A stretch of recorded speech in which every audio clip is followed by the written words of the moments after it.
जनवरी के महीने में महंगाई की जो सतह है 9 साल की कम तरीन सतह पे है। मोटरसाइकिल दे आ ना मेरे नाल महंगाई घाटा के बाद पापड़ भी महंगे कर दिए, 5 का पापड़ 10 का कर दिए। वज़ीर आला साहिबा ने रेडियो का पूरा बंदोबश्त करके उनको रेडी बाजार दी है। अब मुझसे बोला भी नहीं जा रहा, मैं भी 3 दिन से भूखा हूँ। हाँ, हम रेडियो वालों की मौत हो गई है। मोदी जी ने क्या किया, इमरान खान की पार्टी को फंड दिला दिए 100-200 करोड़ रुपए। वो चुप हो गया, इनके अगेंस्ट बोलना शुरू कर दिया। पंजाब काबीना में 10 वुज़रा के इजाफे का इम्कान। सर, मैं जेन्युइनली मीडिया के लिए भी कुछ करना चाहती हूँ। कोई बहुत अच्छी आपकी हाउसिंग कॉलोनी होनी चाहिए जिसमें आपको फ्री प्लॉट्स जो है। अस्सलाम वालेकुम नाजरीन, मैं हूं आपका अपना सरफराज विकी अल मशहूर सुसरा। नाजरीन, हर व्लॉग में कोई ना कोई चीज़ आपके लिए ऐसी लेकर आता हूं और जो आपको मज़ेदार लगती है। मरियम नवाज़ साहिबा ने बहुत ही अच्छा काम किया है, ज़रा क्लिप दिखा दें, बाद में कमेंट्स करेंगे। आप कह रही हैं कि मीडिया वालों के लिए भी खुराक का बंदोबस्त।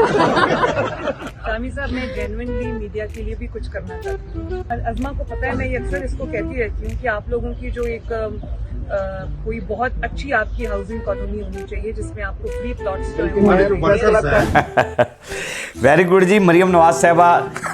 अच्छा, सारे माशाल्लाह हंसते खेलते भी इंटरव्यू हुआ आपका और बड़ा मज़ेदार हुआ। सहाफ़ियों ने बड़ी अच्छी बात की और आपने बहुत अच्छी बात की उनके साथ कि आपने कहा कि जी मैं सहाफ़ियों के लिए फ्री ऐसी हाउसिंग सोसाइटी बनाना चाह रही हूँ जहाँ सहाफ़ियों को फ्री प्लॉट्स मिलें। तो काफ़ी अरसा हो गया सहाफ़ी बरादरी को कुछ नहीं मिला और ये बातें बहुत सारी, हर बड़े सारे सियासतदान आए, बहुत सारे सियासतदान आए हैं जिन्होंने आकर जो ये बातें की हैं, लेकिन हमारी बरादरी में मेरे ख़्याल से सहाफ़ी बरादरी के अंदर जो है ना, कभी प्लाट्स फ्री जो हैं वो नहीं मिले हैं। कोई ऐसी हाउसिंग सोसाइटी नहीं बनी है, जिस तरह के फ़नकारों के लिए भी नहीं बनी, उनके भी नहीं बनी, किसी के लिए भी नहीं, कोई ऐसी नज़र नहीं आई। ऐलानात बहुत हुए हैं, ऐलानात काफ़ी होते हैं। और मरियम नवाज़ साहिबा, मैं आपकी इस एफर्ट को सलूट मारता हूँ और बहुत शुक्रिया, शाबाश मरियम नवाज़ कि मैं बेटा आपने बहुत अच्छी बात की है मेरी बहन के सहाफ़ियों के लिए आपने सोचा है, काश इस पर अमल भी हो जाए। एक ना इंडियन सहाफ़ी है, उसने एक ऐसा बदतरीन और इल्ज़ाम लगाया है जो कि मैं समझता हूँ कि किसी भी पाकिस्तानी को, अगर कोई पाकिस्तानी सच्चा पाकिस्तानी है तो उसको अच्छा नहीं लगेगा। वो किसी पर भी बात हो, तनकीद, देखें घर का बच्चा होता है। चलें बार पहले क्लिप देखते हैं, दिखाएंगे। हम लोग 10,000 से लेकर 12,000 करोड़ रुपया हर साल कश्मीर के ऊपर लगाते थे, खर्च करते थे। मोदी जी ने क्या किया, इमरान खान की पार्टी को फंड दिला दिए 100-200 करोड़ रुपए। वो चुप हो गया, इनके अगेंस्ट बोलना शुरू कर दिया। जो हमारा 9,900 करोड़ रुपए बच रहे हैं उसको डेवलपमेंट में लगा दिया। इससे बढ़िया गेम क्या हो सकती है। अब ये जो बात कर रहे हैं ये जो सहाफ़ी हैं इंडिया के, मैं सबसे पहले तो इनकी ये बात करूँगा कि बात तो ये कर रहे हैं घटिया और सोच भी इनकी घटिया है और बात उससे भी 10 गुना घटिया की है इन्होंने। कोई भी पाकिस्तानी, कोई सियासतदान, कोई ऐसा शख्स मैं समझता हूँ कश्मीर पर सौदा कभी नहीं करेगा। कोई हमारे मुल्क का कोई भी सियासतदान हो, वो चाहे किसी भी पार्टी से हो, कश्मीर पर सौदा नहीं करेगा। कोई भी कारकुन हो, किसी चीज़, किसी पार्टी का भी हो, कोई बंदा भी हो, कोई मुसलमान भी हो, किसी जगह पर बैठा भी मुसलमान हो, वो कश्मीर के ऊपर सौदा नहीं करेगा। ये मेरा ईमान है और ये मैं धड़ल्ले से बात कह रहा हूँ। और जहाँ पर आती है खान साहब की बात, इमरान खान साहब, मैं आपको ये बता दूँ, नरेंद्र मोदी तो कह रहे हैं ये मोदी के बारे में, तो मैं ये कह रहा हूँ कि ऐसा बात हुई है। जहाँ आती है बात इमरान खान की, तो इमरान खान ने तो भाई अपने लिए कोई सौदा नहीं किया, अपनी ज़िंदगी का सौदा करके, अपनी जान बचाने का सौदा नहीं किया उसने कि वो करके और चला जाता, ये मुल्क छोड़कर ही जेल के अंदर बैठा है, वो कैद काट रहा है अपनी कौम के लिए, अपने पाकिस्तान के लिए। और कश्मीरियों के लिए जो आवाज़ उन्होंने बुलंद की थी वो सब ने सुनी थी और वो बुलंद और सब कर रहे हैं। हमारे तमाम सियासतदान कश्मीर की आज़ादी के लिए आवाज़ को बुलंद करते हैं और हम आखिरी सांस तक, हमारा पूरा पाकिस्तान आखिरी सांस तक, हमारी वज़ीर सी अभी हमारी सीएम ने भी आवाज़ बुलंद की है कि कश्मीर के लिए हम बहुत कुछ करेंगे। अभी शहबाज शरीफ साहब ने, बहुत सारे लोगों ने, यानी बहुत सारे सियासतदानों ने, आप इतने घटिया सहाफ़ी हो सकते हैं यार, आप ऐसी बात कर रहे हैं और ऐसा इल्ज़ाम लगा रहे हैं और फिर आपको कॉन्फिडेंस नहीं है। आप कह रहे हैं 100-200 करोड़, यानी आपको ये कंफर्म फिगर ही याद नहीं है कि 100 करोड़ है या 200 करोड़ है। आपने बैठकर फिर आप कह रहे हैं कि चलो जी बाकी जो 900 करोड़ बचा, आप 12 करोड़ कहते थे, 12 करोड़ में से हम 200 करोड़ निकालेंगे तो भाई 10 करोड़ रह जाएगा ना। आपको पहले ये कंफर्म ही नहीं है जी, आपकी जुबान से ही लग रहा है कि आप झूठ बोल रहे हैं और बिल्कुल ही झूठ बोल रहे हैं। अच्छा जी, रेडियो की बात हो रही है आजकल, जो है ना हर चीज़ को साफ कर दिया जा रहा है, सड़कें खुली कर दी जा रही हैं, ठेले उठवा दिए जा रहे हैं और स्टॉल, जैसे मैं क्रीम ब्लॉक में जागता था शो करने के लिए, अब मैं क्रीम ब्लॉक गया हूँ तो क्रीम ब्लॉक के अंदर मैंने देखा है खुली हैं सड़कें और सारे कुछ, वो वहाँ पर लोग रो रहे हैं। किस तरह से रो रहे हैं ये आपको मैं बता नहीं सकता। कि दिखाइएगा ज़रा, पहले क्लिप दिखा दें। क्या नजायज तजावजात ख़त्म करना अच्छी बात है, लेकिन जिन लोगों की रेडियां आपने उठा के ले गए तो वो क्या करेंगे आप? वजीर आला साहिबा ने रेडियो का पूरा बंदोबस्त करके उनको रेडी बाजार दिए हैं। वहां पे हुकूमती खर्च पे उन्होंने रेडियो का मुख्तस की है जगह और रेडियां बल्कि खुद दी हैं। इफ एनीथिंग वहां पे आप बाजार घूम के देखें। बिल्कुल ठीक कह रहे हैं आप कि मरियम नवाज साहिबा ने और कुछ लोगों ने इस पे बड़ा अच्छा वो करा है, खैर मकदम भी इस चीज़ का, और मैं भी कर रहा हूँ इस चीज़ का खैर मकदम कि भी आप मॉडर्न रेडीज़ जो हैं आपने निकाली हैं और आपने रेडियाँ लगवा कर दी हैं।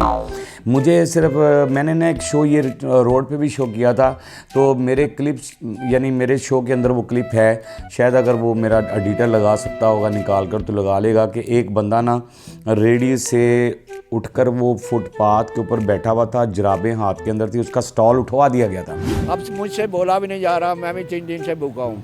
हाँ, हम रेडियो वालों की मौत हो गई है। बात ये होती है कि पहले किसी चीज़ का सद्देबाब किया जाता है, पहले उसकी हिकमत अमली ये करनी चाहिए कि पहले आप ढूंढें कि भी ये पहले हम आप एक वार्निंग दें, आप कहें कि हम ये चीज़ को उठाकर यहाँ से यहाँ लेकर जा रहे हैं और आपको ये बता दिया जा रहा है कि 2 माह के अंदर आपने यहाँ पर शिफ्ट हो जाना है।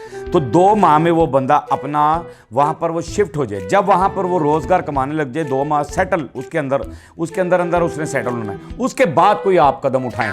फिर आकर आप, फिर कुछ दुकानदारों ने मुझे कहा कि ये शेड ऐसे होता है, बारिश के लिए उन्होंने मसन रखा होता है, वो शेड भी तोड़ दिया जा रहा है, यानी वो शेड भी तोड़ रहे हैं। तो क्या कह सकता हूँ मैं इसमें, तो मैं सिर्फ इतना ही है कि वो गरीबों के लिए सोचना चाहिए। मरियम नवाज साहिबा, आपको सलाम है कि आप कुछ कर रही हैं, आपने रेडियाँ लगवा कर भी दी हैं, ये झूठ नहीं है कि आपने, ये हकीकत है, सच है कि आपने रेडियाँ लगवा कर दी हैं। लेकिन जो बाज़ार के अंदर, एक मुझे बंदे ने कहा कि यार जो बाज़ार में बिज़नेस होता है ना, बंदा एक बाज़ार की इचरा बाज़ार है तो उसमें रश है, लोग आए हुए हैं, उसके अंदर लेकर वो रेडी गुजर रहा है और उसकी वो चीज़ें बिक जाएंगी 1000-1500 की दिहाड़ी लगाकर वो घर चला जाएगा। अब एक बिल्कुल साइड पे नुक्कड़ पे है तो बंदा गुजरता हुआ कार में इधर उधर वो देख रहा है कहीं रेडी नज़र नहीं आ रही, उन्होंने कहा छाड़ी यार मंडी में फ्रूट लेके आवांगे, रेडी से क्या लेना है। रेडी वाले तो बहरहाल रूल रहे हैं इस टाइम, स्टॉल वाले रूल रहे हैं, जिनके स्टॉल लगे हुए थे, वो सॉक्स बेचते थे और बुनैने और ये और वो फलां शूज़ के भी जो कुछ भी स्टॉल थे, वो सारा कुछ जितने भी है ना वो सब ख़त्म हो गए हैं। लेकिन अवाम बहुत रो रही है उसमें। एक बयान था शहबाज शरीफ साहब का, वो मैंने रोड पे भी कर दिया था बयान, और वो बताएगा, फिर वो क्लिप मैं आपको रोड वाला दिखाऊंगा कि रोड पे क्या कहा लोगों ने। ज़रा पहले दिखाइएगा जी शहबाज शरीफ साहब क्या फरमा रहे हैं। जनवरी के महीने में महंगाई की जो सतह है वो अल्लाह ताला के फजल करम से 2.4% मंथ टू मंथ पे आ चुकी है, जो कि 9 साल की कम तरीन सतह पे है।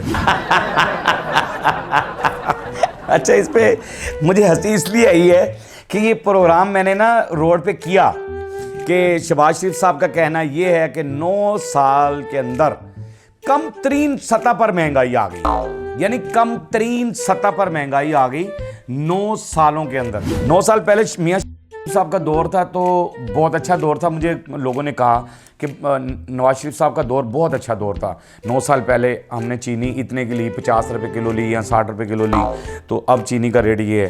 तो इधर भी ज़रा मैं दिखा दूंगा कि ये ज़रा क्लिप देख लें कि जब मैं ये शो रोड पे करने के लिए गया मियाँ शहबाज शरीफ साहब, तो आपके इस बयान पर अवाम ने क्या कहा। तो मोटरसाइकिल दे ना मेरे नाल महंगाई घाटा के बाद पापड़ भी महंगे कर दिए, 5 का पापड़ 10 का कर दिए।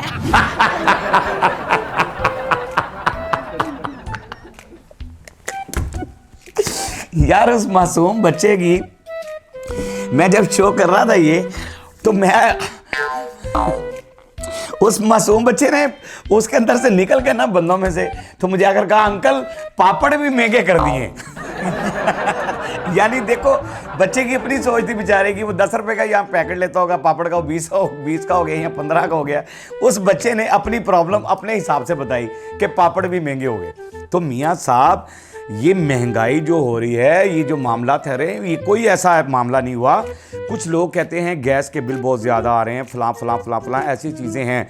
एफर्ट्स आपकी हैं, इंशाल्लाह ताला हमारा मुल्क तरक्की करेगा अगर ईमानदारी के साथ हम लगे रहे। इंशाल्लाह ताला अगर हम ईमानदारी के साथ लगे रहे तो फिर हमारा मुल्क तरक्की करेगा। लेकिन तरक्की तो हमारा मुल्क करेगा, लेकिन सोचने वाली बात यहां पर यह है कि शहबाज शरीफ साहब यहां पंजाब असेंबली के अंदर क्या हो गया जी। पंजाब काबीना में 10 वुज़रा के इजाफे का इम्कान। नवाज शरीफ ने पंजाब काबीना की तौसीह का ग्रीन सिग्नल दे दिया। सुनाए जी, अब यहां पर जो है ना मियां नवाज शरीफ साहब के ऑर्डर पर ये पंजाब असेंबली के अंदर वुज़राओं में इजाफा हो रहा है जी। वुज़रा उधर, अगर जो पहले वुज़रा हैं क्या वो काम नहीं कर रहे? क्या वो तनख्वाहें जो ले रहे हैं वो काम नहीं कर रहे? उनका काम नहीं है। तो अगर वो काम नहीं कर रहे हैं तो आप उनकी जगह पर अल्टरनेट उसका ये है कि आप उसकी जगह पे दूसरे वजीर लगा दें जो काम करने वाले वजीर हैं। आप उसमें इजाफा किए जा रहे हैं कि भी वुज़रा में भी इजाफा कर दिया जाए। पंजाब असेंबली में ऐसा कौन सा काम है जिसके लिए आपको बहुत ज़्यादा वजीरों की ज़रूरत पड़ गई है और बहुत सारे ये मामला पड़ गए हैं? ये थोड़ा सोचें, यही चीज़ें अवाम पर खर्च होनी चाहिए।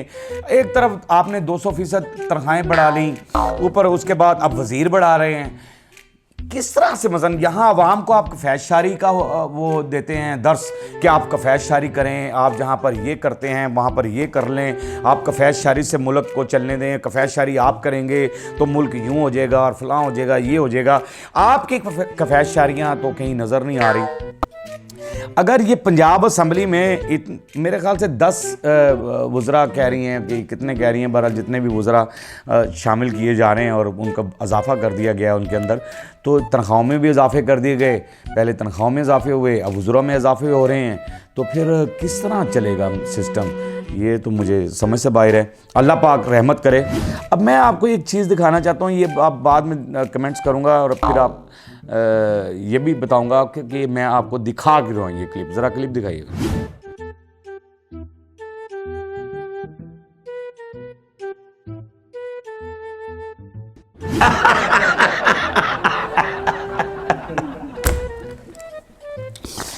अच्छा जी, ये बैल उठा उठा के कुत्ते को फेंक रहा है। ये क्लिप दिखाने का मकसद मेरा ये है, ये दिखाने का मकसद है कि आवाम का जो हाल है ना वो इस टाइम ये हो कि इसी तरह उठा उठा के स्टॉल फेंक रहे हैं और तोड़ रहे हैं और उठा के गाड़ियों में कर रहे हैं और ये हो रहा है वो हो रहा है। आवाम का ये हाल हुआ है इस टाइम। और बैल तो फिर इस टाइम मेरी प्यारी हुकूमत ही है, बैल जो उठा उठा कर फेंक रही है। बहरहाल ऐसा होना नहीं चाहिए। बैल में शर्म नहीं आ रही कि यार कुत्ता मस्कीन बेचारा हुण चुक चुक के तुसीं गाना सुट रहे हैं, तेरे मुकाबले तो नहीं गा। अच्छा जी, ये सब कुछ दिखाने के बावजूद भी हम कहते हैं कि अल्लाह पाक की रहमत है हमारे मुल्क पर। हमारा मुल्क जो है वो महफूज हाथों में है और अल्लाह की रहमत से हमारे मुल्क को कभी भी कुछ नहीं होगा। ये पाकिस्तान जिंदाबाद है और ज़िंदाबाद रहेगा, हमेशा ताबिंदाबाद रहेगा, हमेशा कायम और दायम रहेगा। यही हमारी दुआएं हैं। बाकी हमारा काम होता है कि हम आपको हंसाना होता है, आपके चेहरे पे हंसी लेकर आनी होती है। हंसते रहें, मुस्कुराते रहें, हंसी वाली ज़िंदगी गुजारें, कभी किसी की दिल आज़ारी मत कीजिएगा। इज़्ज़त लें, मोहब्बत बांटें और मोहब्बत हासिल करें और परवरदिगार पर यकीन रखें, क्योंकि सब ताकतें मेरे रब के अंदर हैं और वही सब कुछ कर सकता है। बेशक वही सब कुछ कर सकता है। हमने आपके लिए व्हाट्सअप चैनल भी बनाया है, उसका लिंक नीचे दे दिया है, टिकटॉक भी बनाई है, फेसबुक भी बनाया है, उसे भी फॉलो कीजिएगा। मस्के चैनल को सब्सक्राइब करते रहें, लाइक करते रहें, कमेंट्स करते रहें और घंटी दबाना मत भूलिएगा, क्योंकि सुसरा आपके साथ है और हमेशा आपके साथ ही रहेगा।